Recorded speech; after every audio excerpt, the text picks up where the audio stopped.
Hi everybody, this is Caden. I'm Jaden. I'm Eli. And we're from the Yahoo and the Torah channel. And we got a question that asks, what does Paul mean then when he speaks about the food and asking God to bless it? I forget where it's at. Also, what does he mean about not to worry about not keeping festivals and Shabbats? I'm trying to learn and understand. It sounds contradicting. Can you explain this to me? Alright, so we're going to start in 1 Timothy 4:3.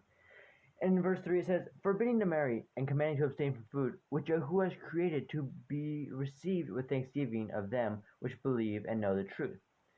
And then in verse 4 it says, for every creature of Yah is good, and nothing is to be refused if it be received with thanksgiving.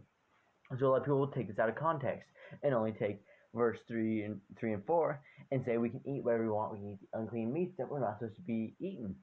But we know this is not right. Because he says, Yahuwah created to be received with thanksgiving. That food we should receive with thanksgiving. That is the clean foods. He did not create the unclean foods to receive with thanksgiving. We do not have pig or pork to eat with thanksgiving. We're not supposed to eat that. So we eat the foods with thanksgiving that Yah has given us. We're not to be refused the good food, not the bad food. We should not refuse the good food because it is of Yahuwah and to be received with thanksgiving. Now, the second part of the question, we are in Colossians.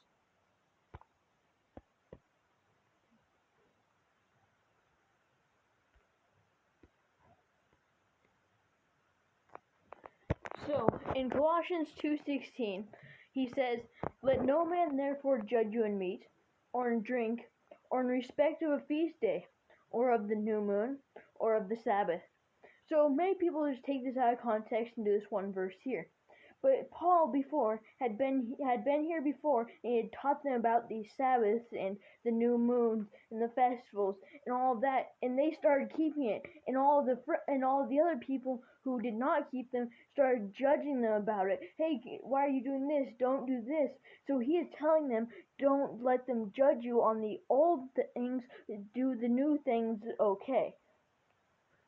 Alright guys, so we're supposed to eat the clean meats and not the unclean meats. We're supposed to follow the festivals. This is what we're supposed to do. We can't let other people judge on our days we celebrate Yahuwah, right? We are not to be judged on these days. That doesn't mean go celebrate on a Sunday or do Christmas and Easter. It means follow the good days. If someone judges you, know that you're doing right for Yahuwah. You're following his Torah. You are doing what he has commanded you to do and what his son has commanded you to do. He said, do the will of my Father. You do the laws. You must do what Yahuwah has said to do. And if you eat the unclean meat, you are sinning. Because it talks about every unclean meat you do not eat because it makes you unclean. It makes you unclean inside of our Elohim, Yahuwah. So guys, do not eat the unclean meat. Eat the clean meats and receive with thanksgiving because it is clean meats from Yahuwah and he gave us food for us to eat. Alright, I hope that clears things up. I hope that cleared up the questions. If you guys have any other questions, you can drop in the comments and we will be responding to them.